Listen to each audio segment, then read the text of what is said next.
بسم اللہ الرحمن الرحیم. السلام علیکم ورحمۃ اللہ وبرکاتہ. بھائی یہ ضمیر سے متعلق جو ہے ایک چھوٹی سی سیریز شروع کر رہا ہوں نا.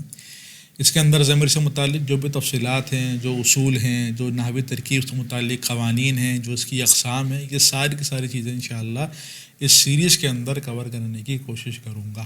آپ لوگوں کو اچھی طریقے سے قرآن کریم کی مثالوں کے ساتھ صحیح طریقے سے سمجھانے کی کوشش کروں گا انشاءاللہ العزیز.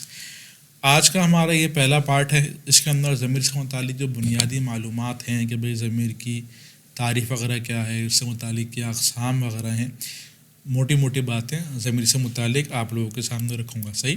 اس کے بعد کی جو یعنی کہ تفصیلات ہوں گی نا، ضمیر کے اقسام وغیرہ جو بھی اس کے بعد والی پارٹ کے اندر آئیں گی، ان کا تعلق اس ویڈیو سے، یعنی کہ ہر آگے والے پارٹ کا تعلق پیچھے والے پارٹ کے ساتھ ہوگا. تو بہتر یہ ہے کہ آپ ایک ترتیب سے اس سیریز کو آپ مکمل طور پہ دیکھیں. اچھا جی، اس سے پہلے ہم نے صیغہ حل کرنے سے متعلق بھی سیریز بنائی تھی. وہ اگر آپ نے نہیں دیکھی ہے تو وہ بھی دیکھ لیجیے. توابع سے متعلق سیریز بنائی ہے. سب یہ پلے لسٹ کے آپشن کے اندر موجود ہیں، اس پر آپ جا کے اچھی طرح دیکھ سکتے ہیں. باقی ہمارے Arabic grammar life course basic to expert level کے اندر ایڈمیشن اوپن ہے. صحیح. اگر آپ ایڈمیشن لینا چاہتے ہیں، نیچے واٹس ایپ نمبر نظر آ رہا ہوگا، اس پہ کانٹیکٹ کریں کہ آپ ایڈمیشن لے سکتے ہیں. اس کے اندر ہم عبارت پڑھنے کا طریقہ، صیغہ حل کس طرح کرتے ہیں وہ طریقہ، ترجمہ کرنے کا طریقہ، صرف نام وغیرہ بہت ساری چیزیں ہوتی ہیں. بیسک ٹو ایکسپرٹ ہے. تو اگر آپ ایڈمیشن لینا چاہتے ہیں تو آپ ایڈمیشن لے سکتے ہیں. ٹھیک. نیچے واٹس ایپ نمبر نظر آ رہا ہوگا. اچھا جی، تو یہاں پہ ضمیر سے متعلق ہمارا پہلا پارٹ ہے. سب سے پہلے یہ سمجھتے ہیں کہ بھئی ضمیر کی تعریف کیا ہوتی ہے نا. ضمیر کسے کہتے ہیں؟ تو ضمیر جو ہے نا، یہ کسی بھی نام کی جگہ پر استعمال ہوتی ہے. نام کی جگہ پر استعمال ہوتی ہے، اسے کہتے ہیں ضمیر. اچھا، اسے جو ہے وہ متکلم، مخاطب یا غائب جو ہے وہ سمجھ میں آتے ہیں نا. اس سے یہ بھی لکھ لیتا ہوں میں. جیسے کہ مثال کے طور پہ قرآن کریم کے اندر ہے، یہ فرعون جو تھا اس نے موسیٰ علیہ السلام کے سامنے یہ کہا تھا کہ انا ربکم الاعلی، کہ میں تم لوگوں کا اعلیٰ رب ہوں. فرعون نے کہا تھا نا. تو یہاں پہ دیکھیں یہ انا جو ہے، اس سے کیا سمجھ میں آ رہا ہے؟ میں. صحیح. یہ کس کو بیان کر رہا ہے؟ متکلم کو. اور کس کی جگہ پر آیا ہے؟ فرعون کے نام کی جگہ پر. فرعون نے جو ہے وہ اپنا نام نہیں کہا، بلکہ انا ربکم الاعلی، انا یعنی کہ میں. صحیح. تو یہاں پہ جو ہے وہ ضمیر جو ہے انا، یہ کس جگہ پہ آ رہی ہے؟ نام کی جگہ پہ آ رہی ہے. اور اس سے کیا سمجھ میں آ رہا ہے؟ متکلم سمجھ میں آ رہا ہے. اسی طرح ربکم، یہ کم ضمیر تم سب. صحیح. یہ کم ضمیر جو ہے یہ کیا بتا رہی ہے؟ یہ جمع حاضر، مطلب تم سب لوگ. تو یہ جو ہے کم ضمیر، یہ اس سے کیا سمجھ میں آ رہا ہے؟ جمع حاضر، یعنی کہ مخاطب کا یہ جو ہے صیغہ سمجھ میں آ رہا ہے. تو کہنے کا مقصد یہ ہے کہ ضمیر کسے کہیں گے؟ جو متکلم، مخاطب یا غائب کی جگہ پر استعمال ہو. اسی طرح ایک اور قرآن کریم کی مثال دیکھیں. مثال کے طور پہ قرآن کریم کے اندر ہے ہم فیہا خالدون. پوری آیت ہے اولئک اصحاب النار، کہ وہ لوگ جہنمی ہیں. ہم فیہا خالدون، اور وہ اس میں ہمیشہ رہیں گے. اب دیکھیں یہاں پہ وہ کون لوگ ہیں؟ ان لوگوں کے نام کی جگہ پہ یہ استعمال ہو رہا ہے یہ کلمہ. اور اس سے مراد کیا لگ رہا ہے ہمیں؟ غائب کی ضمیر ہے یہ. صحیح. یعنی کہ وہ لوگ جو ابھی موجود نہیں ہیں فی الحال، یعنی کہ نہ حاضر ہیں اور نہ میں خود ہوں، بلکہ وہ لوگ غائب. تو وہ لوگ فیہا، اس میں، کس میں؟ جہنم میں. اب یہاں پہ جہنم کے نام کی جگہ پہ کیا استعمال ہو رہا ہے؟ جہنم کے لیے ضمیر استعمال ہو رہی ہے. صحیح. نام کی جگہ پہ استعمال ہو رہی ہے، یہ بھی غائب کی ضمیر ہے. تو اسے کہتے ہیں ضمیر، کہ جو نام کی جگہ پر استعمال ہو اور اس سے آپ کو متکلم، مخاطب یا غائب وغیرہ سمجھ میں آئے. اسی طرح مثال کے طور پہ اس طرح کہتے ہیں نا، اللہم انت ربی، یا اللہ تعالیٰ آپ ہمارے رب ہیں. صحیح. تو آپ، انت، اس سے مراد کون ہے؟ اللہ تعالیٰ کی ذات. ابھی اللہ تعالیٰ کے نام کی جگہ پہ کیا استعمال ہو رہا ہے؟ ضمیر استعمال ہو رہی ہے. صحیح. اور یہ حاضر کی ضمیر ہے، مخاطب کی ضمیر ہے. ربی، میرے. صحیح. کہ یا ضمیر کیا ہے؟ یہ متکلم سے سمجھ میں آ رہا ہے، یعنی کہ میں. صحیح. آپ میرے رب ہیں. صحیح. تو یہ متکلم سمجھ میں آ رہا ہے، میں نے اپنا نام نہیں لیا بلکہ کیا کہا؟ میں نے اپنے لیے ضمیر استعمال کری. صحیح.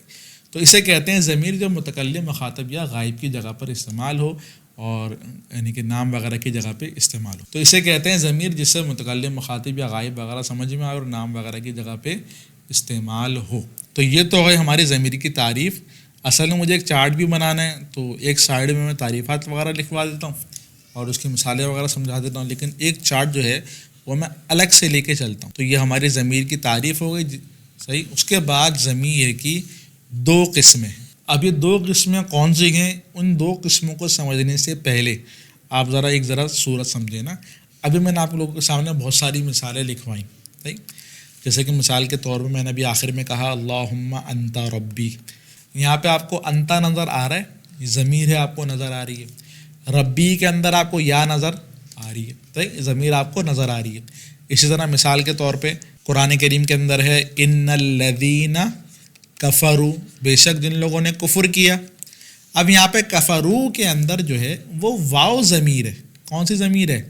واو ضمیر. یہ واو ضمیر آپ کو نظر آ رہی ہے نا، اپنی آنکھوں سے نظر آ رہی ہے آپ کو. صحیح ہے.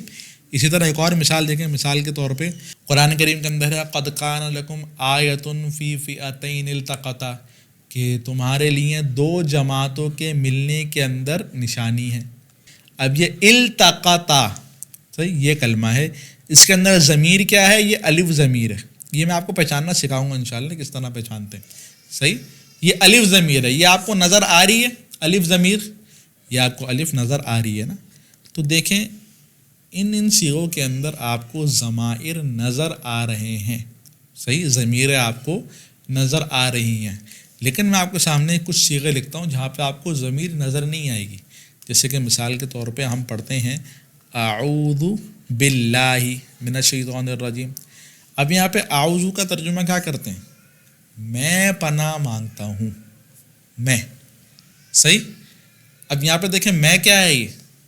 یہ تو ضمیر ہے نا، جو نام کی جگہ پہ استعمال ہو. تو اس کے اندر انا ضمیر موجود ہے. کون سی ضمیر؟ انا ضمیر موجود ہے جو نام کی جگہ پہ استعمال ہوئی ہے کہ میں پناہ مانگتا ہوں. تو یہ کیا یہ ضمیر جو ہے انا ضمیر، یہ آپ کو نظر آ رہی ہے یا نہیں آ رہی؟ اعوذ کے اندر آپ کو انا کہیں نظر آ رہا ہے؟ اعوذ کے اندر نہیں نظر آ رہا نا. اعوذ میں انا آپ کو نظر نہیں آ رہا. قرآن کریم کے اندر ہے قل هو اللہ احد. قل کیا ترجمہ ہے؟ تم کہو. تم کہو. تم کا مطلب انتا، انتا ضمیر نا، تم. تو اس قل کے اندر آپ کو انتا نظر آ رہا ہے. دیکھیں میں نے کہا تم، تو یہ نام کی جگہ پہ استعمال ہو رہا ہے اور اس سے حاضر سمجھ میں آ رہا ہے، ضمیر کی تعریف پوری آ رہی ہے. تو اس قل کے اندر آپ کو انتا کہیں پہ نظر آ رہا ہے؟ نہیں نظر آ رہا. تو قل کے اندر تو آپ کو انتا نظر نہیں آ رہا نا. اسی طرح اعوذ کے اندر بھی آپ کو انا نظر نہیں آ رہا. تو یہاں پہ گویا کہ دو قسم کی ضمیریں ہو گئیں. کچھ ضمیریں وہ ہیں جو آپ کو نظر آتی ہوں، اپنی آنکھوں سے آپ دیکھتے ہو. التقطا کے اندر الف ضمیر، کفرو کے اندر واو ضمیر، اللہم انتا کے اندر یہ انتا ضمیر، ربی کے اندر یا ضمیر، یہ آپ کو نظر آ رہی ہیں اپنی آنکھوں سے. لیکن کہیں پہ اعوذ لکھا ہوا نظر آئے گا تو آپ کو انا ضمیر نظر آئے گی؟ نہیں نظر آئے گی. کہیں پہ کل لکھا ہوا نظر آئے گا تو آپ کو انتا ضمیر نظر آئے گی؟ نہیں نظر آئے گی. تو کچھ صیغے ایسے ہوتے ہیں، کچھ کلمے ایسے ہوتے ہیں جس کے اندر ضمیر آپ کو نظر آتی ہے. تو جب ضمیر نظر آئے، جب ضمیر نظر آئے تو اس کو ہم کہتے ہیں ضمیر بارز. کیا کہتے ہیں؟ ضمیر بارز. جب ضمیر آپ کو نظر آئے. اور جب ضمیر آپ کو نظر نہ آئے تو اس ضمیر کو ہم کہتے ہیں ضمیر مستتر. جب ضمیر آپ کو نظر آ رہی ہو، اپنی آنکھوں سے آپ دیکھ رہے ہو ضمیر کو، تو اس ضمیر کو کیا کہیں گے؟ ضمیر بارز. اور جب ضمیر آپ کو نظر نہیں آ رہی ہے تو اس ضمیر کو ہم کیا کہیں گے؟ ضمیر مستتر. صحیح. تو ضمیر کی کتنی قسمیں ہو گئیں؟ دو قسمیں. نمبر ایک ضمیر بارز، نمبر دو ضمیر مستتر. بارز کا معنی جو ظاہر ہو، نظر آئے، اور مستتر کا معنی جو چھپی ہو، نظر نہ آئے. تو یہ آپ کے سامنے ضمیر کی کتنی قسمیں آ گئیں؟ دو قسمیں آ گئیں. نمبر ایک ضمیر بارز، نمبر دو ضمیر مستتر. اب سوال یہ پیدا ہوتا ہے کہ ضمیر بارز یعنی کہ وہ ضمیر جو چھپی ہوئی ہو وہ کہاں کہاں پہ ہوتی ہے؟ کن کن جگہوں پہ ضمیر چھپی ہوئی ہوتی ہے، کن کن جگہوں پہ ضمیر نظر آتی ہے، یہ معلوم تو ہونا چاہیے۔ تو ابھی میں آپ کے سامنے لکھواتا ہوں کہ بھائی ضمیر آپ کو کہاں کہاں پہ چھپی ہوئی نظر آئے گی۔ صحیح، ضمیر مستتر جو آپ کو چھپی ہوئی جو آپ کو ضمیر چھپی ہوگی جب نظر نہیں آئے گی نا۔ تو دیکھیں، تو آپ نے فعل ماضی کی گردان پڑھی ہوگی، صحیح، تو فعل ماضی کی گردان کے اندر صیغہ آتا ہے واحد مذکر غائب، جیسے کہ مثال کے طور پہ نصرہ لے لیں یا ضربہ لے لیں۔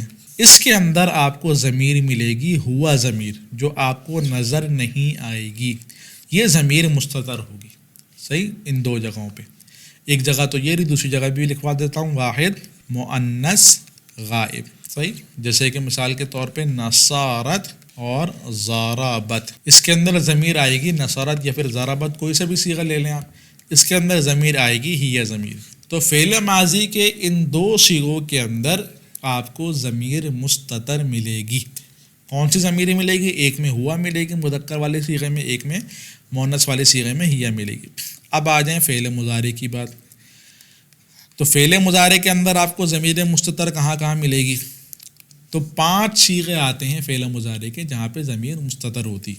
پہلا صیغہ واحد مذکر غائب، وہی جو فعل ماضی کے اندر آپ نے نکالا ہے نا، واحد مذکر غائب، سیم وہی واحد مذکر غائب فعل مضارع کے اندر بھی ضمیر مستتر والا صیغہ ہوگا نا، جیسے کہ مثال کے طور پہ ینصرو، یضربو اور یسمعو، جو بھی آپ مراد لیں۔ صحیح، اس کے اندر وہی فعل ماضی والی ہوا ضمیر نکلے گی، اور واحد مؤنث غائب کا جو صیغہ ہے اس کے اندر وہی ضمیر نکلے گی ہی ضمیر نا، جیسے کہ تنصرو۔ 2 صیغے تو یہ ہوگا۔ اس کے علاوہ 3 صیغے اور ہیں جس میں ضمیر مستتر ہوتی ہے۔ وہ کون سی صیغے ہیں؟ ایک صیغہ ہے واحد مذکر حاضر، جیسے کہ مثال کے طور پہ تنصرو، اس کے اندر ضمیر آئے گی انت ضمیر، جو چھپی ہوئی ہوگی، آپ کو نظر نہیں آئے گی۔ اب یہ انت آپ کو تنصرو کے اندر نظر نہیں آئے گا۔ صحیح، انت آپ کو نظر نہیں آئے گا تنصرو کے اندر، خالی آپ کو تنصرو لکھا ہوا نظر آئے گا، انت آپ نے خود نکالنا ہوگا۔ اچھا جی، ایک اور صیغہ ہے واحد متکلم، جیسے کہ انصرو، اس کے اندر ضمیر کون سی ہوگی؟ اس کے اندر انا ضمیر ہوگی۔ اور ایک اور صیغہ ہے جمع متکلم، جیسے کہ مثال کے طور پہ ننصرو، اس کے اندر کون سی ضمیر ہوگی؟ اس کے اندر نحن ضمیر ہوگی۔ تو یہ جو میں نے آپ کے سامنے صیغہ بتایا نا کہ اعوذ باللہ من الشیطان الرجیم، یہ جو میں نے کہا کہ بھائی اعوذ کے اندر کیا ترجمہ کیا ہوگا؟ میں پناہ مانگتا ہوں نا، تو یہ جو اعوذ صیغہ ہے یہ واحد متکلم کا ہے۔ جب بھی میں نے کہا کہ میں پناہ مانگتا ہوں، اس کے اندر ضمیر کون سی نکلے گی؟ انا ضمیر اس کے اندر نکلے گی۔ صحیح، تو یہ آپ کے سامنے فعل مضارع کے میں نے صیغے رکھ دیے جہاں پہ آپ کو ضمیر مستتر نظر آتی ہے۔ اس کے علاوہ آپ کے سامنے صیغے آئیں گے اسماء مشتقہ۔ اسماء مشتقہ کا مطلب یعنی کہ وہ اسماء جو فعل مضارع سے نکلتے ہوں، وہ کون کون سے ہیں؟ اس میں فاعل ہے، اس میں مفعول ہے، صفت مشبہ ہے، اس میں تفضیل ہے، اور اس میں ظرف ہے، اس میں آلہ ہے۔ یہ جو صیغے ہیں تو ان کے اندر کون کون سی ضمیریں ہوتی ہیں؟ تو اگر یہ آپ کے سامنے واحد مذکر کا صیغہ آیا، جیسے کہ ناصرن ہو گیا یا منصورن ہو گیا یا انصرو ہو گیا، کوئی سا بھی صیغہ ہو اسماء مشتقہ کا واحد مذکر کا صیغہ، سب کا اصول ایک ہی ہے۔ صحیح ہے، کوئی تبدیلی نہیں ہوگی نا، یہ نہیں کہ اس میں فاعل کے اندر ضمیر الگ نکلیں گی، اس میں مفعول کے اندر الگ نکلیں گی، صفت مشبہ میں الگ نکلیں گی، سب میں ایک ہی ضمیریں نکلتی ہیں۔ صحیح ہے، تو میں خالی صیغہ لکھوا دیتا ہوں کہ کون سے صیغے میں کون سی ضمیر ہوتی ہے۔ تو واحد مذکر کا جو صیغہ ہوگا اس کے اندر اچھا غائب حاضر متکلم نہیں ہوتے۔ صحیح، اسماء مشتقہ کے صیغوں کے اندر غائب حاضر متکلم نہیں ہوتے، صرف اور صرف واحد مذکر، تثنیہ مذکر، جمع مذکر۔ اور اس میں ظرف اور اس میں آلہ کے اندر تو مذکر اور مؤنث بھی نہیں ہوتے، کیونکہ اس میں ظرف کا مطلب کیا ہوتا ہے کہ کام کرنے کی جگہ یا کام کرنے کا وقت، اور جگہ اور وقت نہ مذکر ہوگا نہ مؤنث ہوگا۔ اس میں آلہ کسے کہتے ہیں؟ کام کرنے کا آلہ اور آلہ نہ مذکر ہوگا نہ مؤنث ہوگا، ہتھوڑا نہ مذکر ہوگا نہ مؤنث ہوگا، بندوق نہ مذکر ہوگی نہ مؤنث ہوگی۔ تو کہنے کا مقصد یہ ہے کہ یہ اس میں ظرف اور اس میں آلہ کے اندر تو مذکر مؤنث بھی نہیں ہوتے، اور باقی جو اسماء مشتقہ ہوتے ہیں ان کے اندر غائب حاضر متکلم یہ نہیں ہوتے، ٹھیک۔ تو یہ واحد مذکر کے صیغے کے اندر کون سی ضمیر آئے گی؟ اس کے اندر آئے گی ہوا ضمیر۔ اس کے بعد صیغہ آتا ہے تثنیہ مذکر، اس کے اندر ضمیر کون سی آئے گی؟ ہما ضمیر۔ اس کے بعد صیغہ آتا ہے جمع مذکر، اس کے اندر ضمیر کون سی آئے گی؟ ہم ضمیر۔ اس کے بعد صیغہ آتا ہے واحد مؤنث، اس کے اندر ضمیر کون سی آئے گی؟ ہیا ضمیر۔ یہ ساری کی ساری جو ہے نا ضمیر مستتر ہیں، چھپی ہوئی نظر آئیں گی، جیسے کہ ناصرون صیغہ ہے نا واحد مذکر کا، اب یہ ناصرون کے اندر آپ کا ہوا نظر نہیں آئے گا، خود نکالنا پڑے گا۔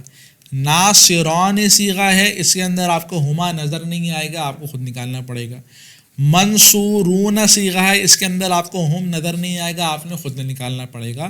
تو ضمیر مستتر جو آپ نے خود نکالنی پڑتی ہے ڈھونڈ کے، صحیح ہے، اسے کہتے ہیں نا۔ تو واحد مؤنث ہو گیا، پھر تثنیہ مؤنث کے اندر کون سی ضمیر ہوگی؟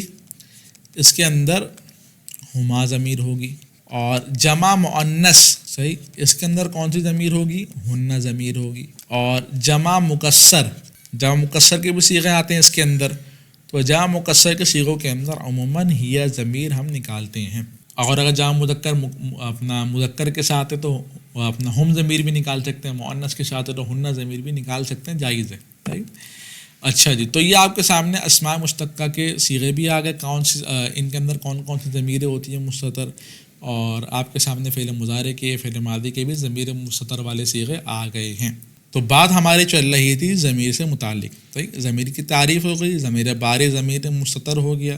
ضمیر مستتر کہاں کہاں پہ ہوتی ہے میں نے آپ کو یہ بھی بتا دیا، کون کون سی صیغوں کے اندر ضمیر مستتر ہوتی ہے، صحیح۔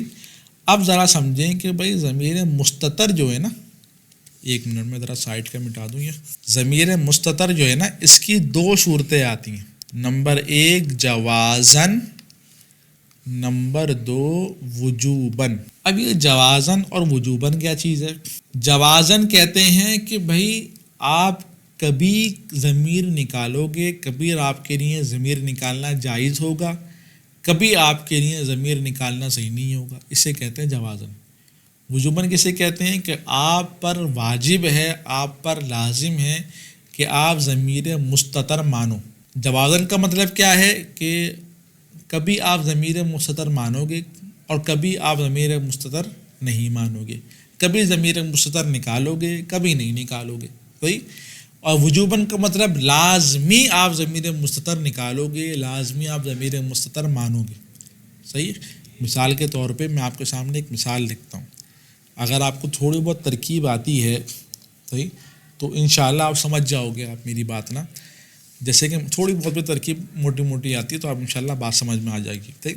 جیسے کہ مثال کے طور پہ زیدن ضربہ، ایک صیغہ یہ ہے، ایک ترکیب یہ ہے، اور ایک ترکیب ہے ضربہ زیدن۔ اب یہاں پہ اگر میں آپ سے پوچھوں ترکیب کیا ہوگی، جن کو تھوڑی بہت ترکیب آتی ہے نیچے والی کے اندر وہ یہ کہیں گے کہ ضربہ فعل ہے اور زیدن فاعل ہے، ضربہ فعل اور زیدن فاعل، یہ ترکیب سمجھنے ہوگی، جملہ فعلیہ خبریہ ہو گئی، ترکیب ہو گئی۔ سوال میرا یہ ہے کہ یہاں پہ ضربہ یہ صیغہ کون سا ہے؟ یہ صیغہ میں نے آپ کو بتایا یہ واحد مذکر کا صیغہ ہے، واحد مذکر غائب، گردان کون سی ہے؟ فعل ماضی، ذرا یاد رکھیے گا، واحد مذکر غائب فعل ماضی، صحیح۔ اب ذرا میں ادھر آ جاتا ہوں، میں نے آپ کو ابھی بتایا کہ فعل ماضی کے واحد مذکر غائب کے صیغہ جیسے کہ ضربہ صیغہ ہے، اس کے اندر ہوا ضمیر ہم نکالتے ہیں، ہوا ضمیر ہم نکالتے ہیں، لیکن ضربہ زیدن کے اندر میں نے ہوا ضمیر نکالی، یا آپ لوگوں نے جب ترکیب کری ضربہ زیدن کی تو ہوا ضمیر نکالی؟ نہیں نکالی، بلکہ ضربہ فعل اور زید فاعل، صحیح، ضربہ کے اندر کوئی ہوا ضمیر نہیں نکالی، صحیح۔ اچھا، سیم صیغہ یہاں پہ اوپر بھی لکھا ہوا ہے، زیدن ضربہ، اگر میں بولوں اس کی ترکیب کریں تو کیا ترکیب ہوگی؟ زید جو ہے یہ مبتدا ہے، کچھ طلباء کے ذہن میں آئے گا بھائی یہ تو فاعل ہے. اصول یہ ہے کہ فاعل کبھی بھی فعل سے پہلے نہیں آتا، کبھی بھی فاعل فعل سے پہلے آ ہی نہیں سکتا. کوئی صورت نہیں ہے کہ فاعل فعل سے پہلے آئے، فاعل ہمیشہ فعل کے بعد آئے گا. صحیح. اگر آپ یہ کہیں گے کہ بھائی ضربہ فعل ہے اور زید فاعل ہے اس مثال کے اندر، تو پھر آپ غلطی کریں گے، کیونکہ فعل بعد میں آ رہا ہے اور بقول آپ کے کہ فاعل پہلے آ رہا ہے. تو فاعل اگر پہلے آئے تو وہ تو ناجائز ہے، وہ آ ہی نہیں سکتا وہ. صحیح. تو یہ کہیں گے کہ بھائی زید جو ہے یہ مبتدا ہے، ضربہ فعل ہے. اب ہر فعل کے لیے فاعل چاہیے ہوتا ہے. اب وہ فاعل کیا نکلے گا؟ تو ضربہ کے اندر ہوا ضمیر جو مستتر ہے وہ فاعل ہے. اب ذرا فرق ذرا سمجھیں. نیچے والی مثال کے اندر ہم نے ضربہ کے اندر فاعل نہیں نکالا. کیوں؟ ضربہ کے اندر ہوا ضمیر فاعل نہیں نکالی. کیوں نہیں نکالی؟ کیونکہ آگے فاعل آ رہا تھا. جب آگے فاعل آ رہا ہو تو ہم وہ صیغے جن کے اندر جوازن ضمیر ہوتی ہے اس کے اندر ہم فاعل پھر نہیں نکالتے. صحیح.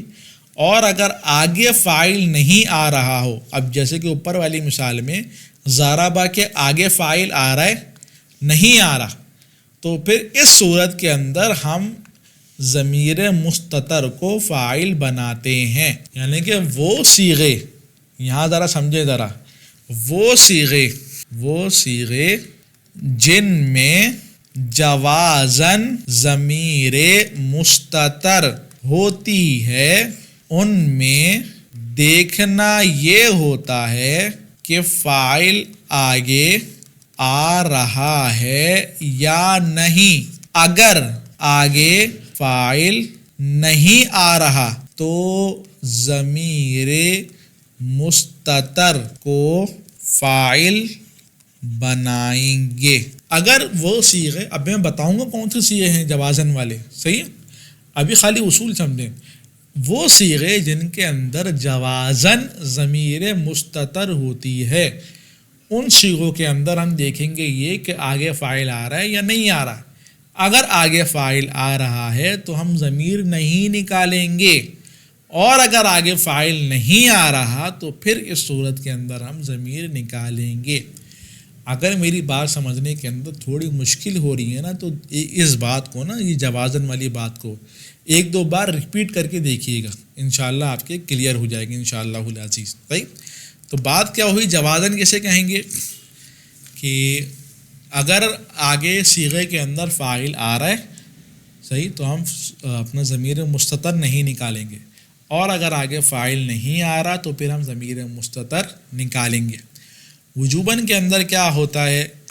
وجوباً کے اندر ہمیں یہ دیکھنا ہی نہیں ہوتا کہ آگے فاعل آ رہا ہے یا نہیں آ رہا، ہمیں دیکھنا ہی نہیں ہے وجوباً کے اندر. بس ہم نے لازماً فاعل نکالنا ہے. کیا مطلب؟ یعنی کہ ضمیر مستتر کو لازماً فاعل بنانا ہے. یہ مطلب ہے وجوباً کا. ہمیں آگے دیکھنا ہی نہیں ہے کہ فاعل آ رہا ہے نہیں آ رہا. آگے جوازن کے اندر ہم آگے دیکھتے ہیں کہ فاعل آگے آ رہا ہے یا نہیں آ رہا.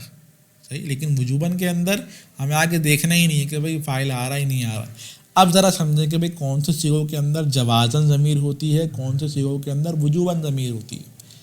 تو دیکھیں یہ جو نیچے اسماء مشتقہ کے صیغے ہیں نا، جتنے بھی صیغے ہیں، جتنے بھی یہ صیغے آ رہے ہیں، ان سب کے اندر جوازن ضمیر ہوتی ہے.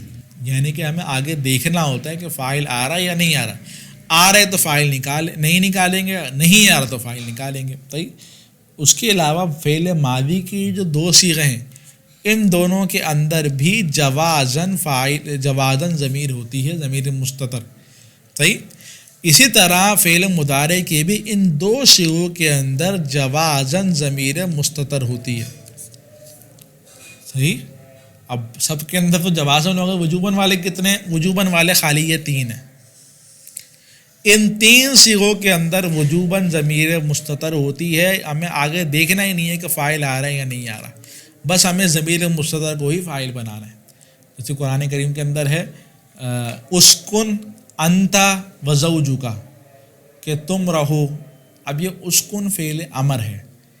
صحیح. آگے انت آ رہا ہے، اسکن انتا، لیکن پھر بھی ہم اس کے اندر اسکن کے اندر انتا ضمیر نکالیں گے لازمی. اس کو ہم موقت بنائیں گے، پھر کیا کریں گے وہ آگے کے اصول ہیں، لیکن اس کے اندر ہم انتا ضمیر نکالیں گے. صحیح. امید ہے کہ آپ کو ویڈیو سمجھ میں آ گئی ہوگی. اس کے بعد انشاءاللہ ضمیر سے متعلق جو بھی تفصیلات ہوں گی وہ اگلے پارٹ کے اندر آئیں گی.